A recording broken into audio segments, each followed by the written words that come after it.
We get this question or something similar to it pretty often. What type of targeting should I use for my Facebook campaigns? And unfortunately, there's not really a simple answer to that. Every account is different and all targeting types perform differently for different industries, businesses, all sorts of things. So in this video, we're going to talk through the different types of targeting on Facebook, discuss some of their pros and cons, and then I'll walk through some of the ways that I usually try and use the targeting in the campaigns for my client accounts. As I mentioned, we're going to go through the different types of targeting in Facebook. So for that, I'm in a brand new ad set that has not been used before. We're not going to publish it. And all of the conversion, pixel stuff up at the top isn't as important. So we're going to scroll all the way down to the targeting sections. Now, when we get into the audience section, everything is going to pre-populate for you to be into Facebook's Advantage Plus audience setting. And all of these different controls are going to look different than they normally would because of this.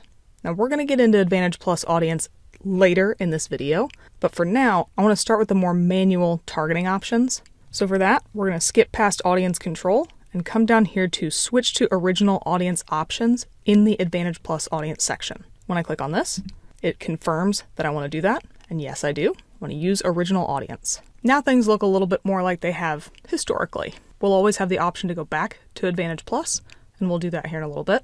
But the first things I want to walk through are going to be, like I said, the manual targets. There are a few different ways we can do that. One is going to be the location that you can have for your Facebook ads. And then you can also start to leverage demographic information around age and gender.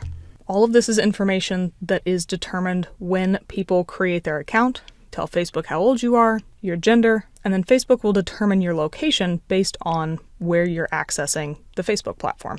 But if we want to start leveraging the manual targets, we want to come down into this Advantage Detailed Targeting Plus section. This is where we can add in demographics, interests, or behaviors. Now, depending on your account, you might see some suggestions if you've been running things for a while. I'm not going to click on that because we're just going to have to blur them out because, again, we're in a live client account. But if we click Browse, you can get a quick understanding of what these are going to be. Demographic information is going to include your education level, financial situation, different life events, whether or not you're a parent, your relationship status, and some different pieces about work. If we keep scrolling down, the interests are going to have quite a wide range, just as many interests do. Whether it's business and industry, interested in food and drink, shopping and fashion, sports and outdoors. As you can see here, each of these has a little drop down next to it where you can continue to expand. So if you want to do outdoor recreation specifically, maybe you're interested in boating or camping or fishing, any of these different options. To add anything, all you need to do is check the box here, and then that'll add it to your targeting options. But as you can see, each time I hover over one of these, say mountain biking, a little pop-up next to the section will tell you about how big that audience size is. It shows you where that came from in terms of the hierarchy of the targeting options. Then it gives you a little description about that targeting option itself. The last section here is going to be around behaviors. And this one's a little bit more hit or miss, in my opinion. There's some information here about anniversaries, what device you're using. There's 3 different digital activities options, expats, mobile options, purchase behavior. But then there's soccer down here, as well as travel. These can be very useful. They're just a little wonky. But let's say you wanted to target people who are interested in camping. You could either go through that hierarchy and find this option, or you could simply come in here and start typing in different things. Coleman is a company that sells lots of camping gear, so Coleman Company as a retailer, probably the right option here. You'll notice that all of those were options that didn't show up when we first used the browse option. So if you're trying to use the interest targets, absolutely take a look at just typing things in, seeing what pops up. But all of these options I just showed you are manual targeting options. And as I talked about in the intro, we're going to go through the pros and cons of each of these. So let's hop into the ones for manual targets. As you could see, when I went through the targeting options for the manual targets, there's lots of control and insight that we have into that targeting. You can get highly customized audiences. Make sure that you're reaching just the exact person that you want to find. And for many companies, that's a very attractive option. But part of the problem is that that can be really restrictive. A lot of times we see people get really honed in on thinking they know exactly who their target audience is, and they don't have any flexibility of reaching beyond that target set, even though performance might do better when you reach a little bit beyond it. Additionally, Manual targeting doesn't lean into Facebook's very smart machine learning nearly as well as some of the other options do. With that control and insight, you lose some of that ability for Facebook to optimize for you because, again, you're not really extending beyond the targeting options you have. And then lastly, the exclusions within the detailed targeting are going to be going away. We just released a video recently with this announcement. You can check it out at the top of the screen right now. But effectively, in the past, all of those detailed targeting options around demographics, behaviors, interests, you used to be able to add as exclusions. And for a short time, you'll still be able to in some accounts. But by January of 2025, Facebook is intending to have all of those exclusion options removed from your account. So as we go back in the interface, you'll see that this account actually still has the option to add those exclusions, but in the future, it won't. So we're losing some targeting options, more specifically exclusion options, for manual targeting. Definitely a con in my book, but that's going to happen across all the targeting types. We'll talk about when we might have used that again later. But for now, let's move on to the second type of targeting. When we jumped into this ad set to start, we already focused on location, age, and everything from here on down. Here's that exclusions button that I said is going to go away later on. But you noticed I skipped over this custom audience section here. And for that, I'm actually going to go into a different portion of the interface. So let's go to Audience Manager. It's going to be over here in the hamburger menu and go to Audiences. There's two different types of audiences I want to pay attention to here. The first is going to be the more restrictive. Over the course of this video, I'm trying to go from most restrictive to least restrictive. So for that, let's come into Create Audience, and we're going to go to Custom Audience.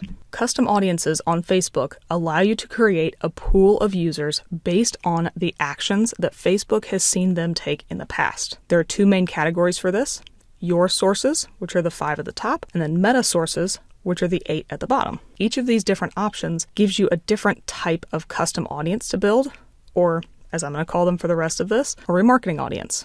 You can target people who have been to your website before, anybody who is from a customer list, or maybe you have a product catalog and they've engaged with your product catalog in one way, shape, or form. Those are a little more of the traditional types of remarketing audiences, but down in these meta sources, there's some additional ones.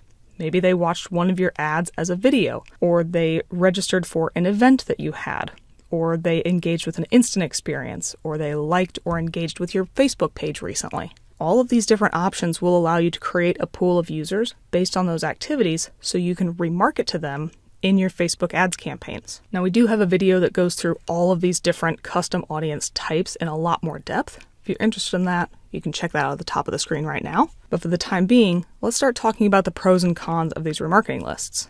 One of the pros, very similar to the manual targets, you've got a lot of control and insight into the users you're targeting because you created the audience. Plus, there's tons of audience types available, whether it's from your source or from Meta, and it's a pro that you absolutely get to re-engage with previous users, no matter how they've interacted with your business. But the cons from this are that you have no prospecting. All this does is re-engages people who you already know, which isn't necessarily a bad thing. But additionally, smaller audiences tend to be more expensive on the Meta Ads platform.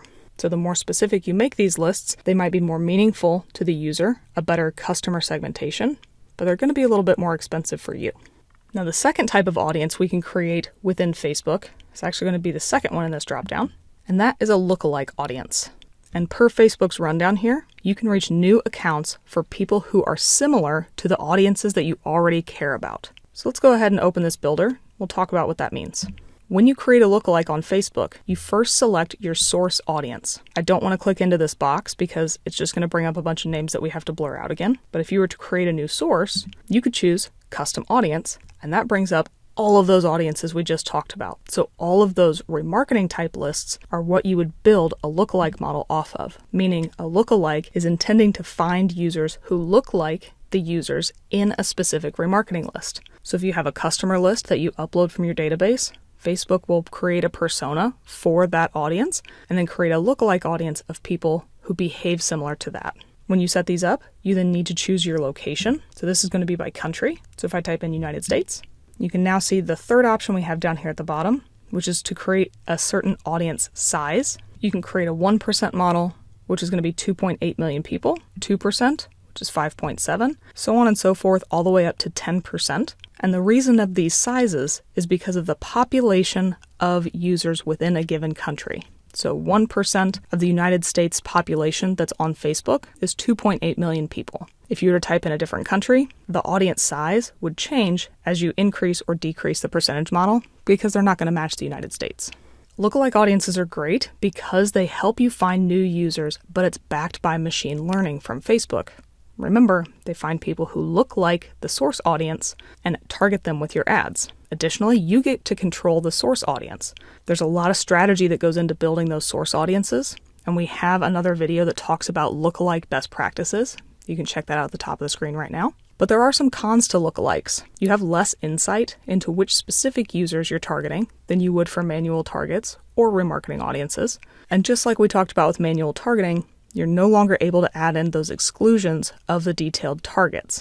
It used to be a great way for me to make lookalikes a little bit more useful and more meaningful, to layer in some really specific exclusions that I knew didn't make sense, narrowed the audience a bit, but it made sure that we were honing in on exactly the right users. Now, I mentioned the last targeting type we would talk about is going to be the least controlled, and that we were going to take a step back and use Advantage Plus audience, so we're going to do that now. I'm back in that example ad set. As I mentioned, you can always go back, so let's just click Use Advantage Plus Audience. And now we're back to the original controls that we had.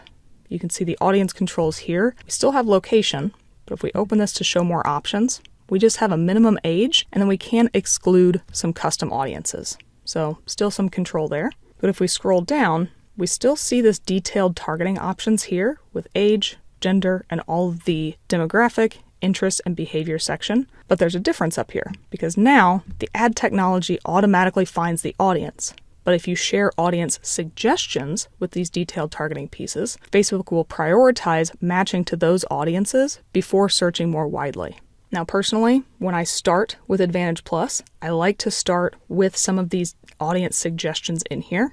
But sometimes when things look really good, performance looks really strong, I go ahead and just remove the targets and let Facebook lean into all of my conversion performance and find users who are going to convert at the goals that I have in place. Now, again, I'm not going to go too far into detail because, again, we have another video that talks about Advantage Plus audience. You can check that out at the top of the screen right now. But overall, this is going to be the least controlled option that we have for targeting. If you don't add any of these detailed targets, it's effectively going to be the same thing as what some people call broad targeting, because you're not adding any targeting, you're only using the machine learning.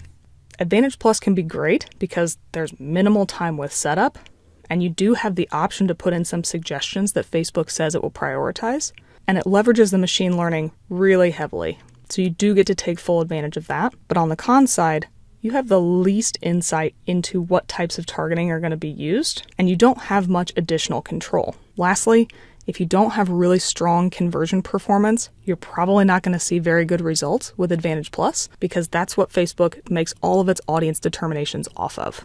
Now, while it might seem like some of these are better than others, I did mention in the intro that I was going to talk about how I tend to use these audiences in my accounts. And when it comes down to it, I use all of them. I don't think there is the right way to go, which is why we never tell people one type of targeting is the best type to use. It's different based on every account. And like I said, in most accounts, I use all of them. Sometimes some interest targeting works. I pretty much always have remarketing audiences that I'm trying to lean into. Lookalike audiences have performed well for me in most of my Facebook accounts, and I like using that specific type of machine learning based on my remarketing lists rather than only conversion performance. But I also like leaning into a conversion optimized Advantage Plus audience, especially when I give some suggestions of where to start and allowing Facebook to prioritize those users, see good performance, and then reach out beyond and find me new folks. So overall, the answer to the question is kind of a mix of it depends and all of them. There's no real right targeting option or singular targeting option to use for any given Facebook account. Hopefully this rundown gives you more confidence to know how each of them works, understand the pros and cons, maybe start to test them out for yourself. If you've got any additional questions about how the targeting options on Facebook work or anything else in the Facebook platform, please leave us a note in the comments below. Thanks for watching our video. We really appreciate it. If you liked it, give us a thumbs up below. If you really liked it, maybe think about subscribing to the Paid Media Pros YouTube channel and you'll get alerted every time a new video drops. If you really liked it, you can help support the channel by checking out some of the t-shirts that we're wearing on our merch shelf, as well as looking at the Super Thanks button.